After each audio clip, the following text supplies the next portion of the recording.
Here we go again. No, not again. You've been fooled. How long have we been doing this? Once more unto the bridge. Again, until we're both dead.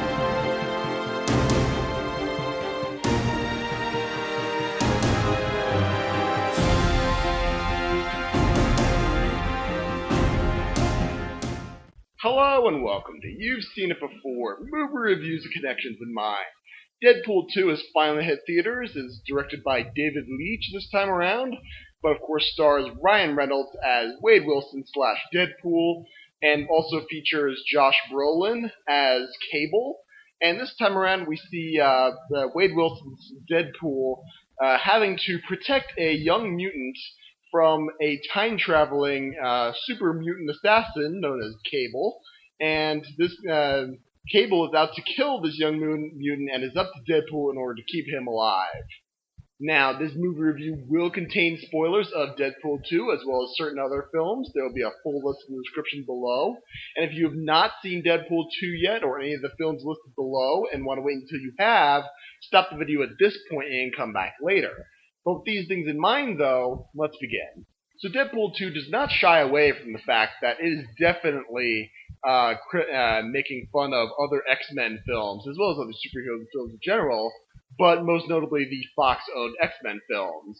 And right off the bat, we see a toy of Logan to open up the film from the final scene of Logan, and this film also takes it upon itself to parody Logan in that, much like Terminator 2, which it references, it also follows the general storyline of Logan, in that both of these films feature a mutant character who can heal very quickly and essentially can't die, trying to protect a younger mutant who is essentially the future of the mutant race, in a sense, and it is up to either Deadpool or Logan in order to protect this young mutant, and they go on throughout the film trying to keep this young mutant from getting killed.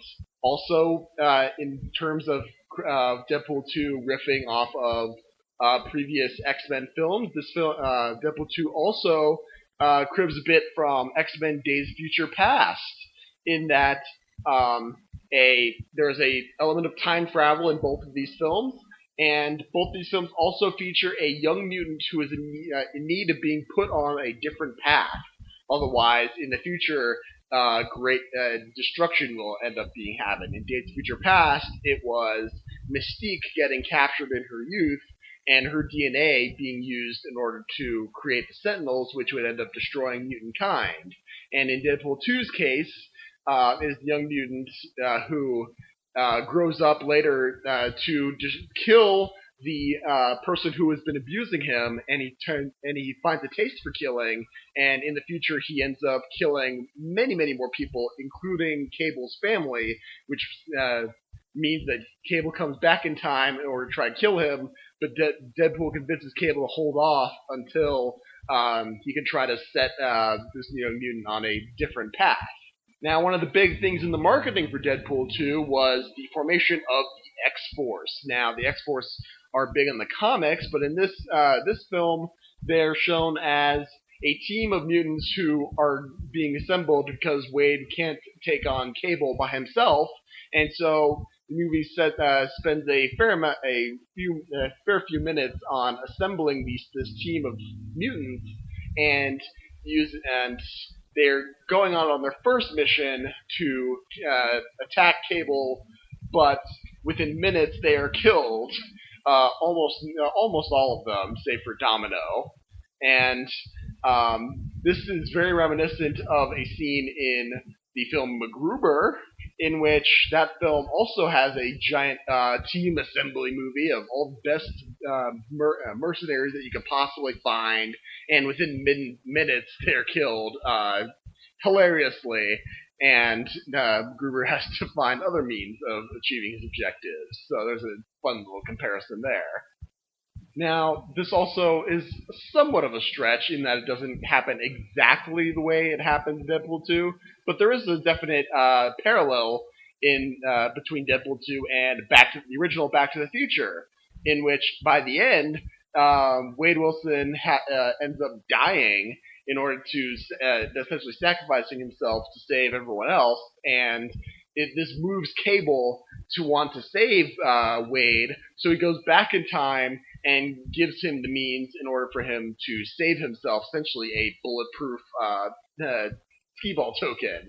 And this is parallel somewhat with the original Back to the Future, in that presumably in the original timeline, Doc Brown is killed by the Libyans, and when Marty goes back in time, he ends up giving Doc the necessary information so that when Marty goes back to the future, he presumably sees Doc die, but in reality he had a bulletproof vest on.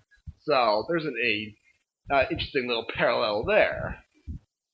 Now, with all these things being said, of course, the real question is, should you go see this movie? And more importantly, is it better than the original?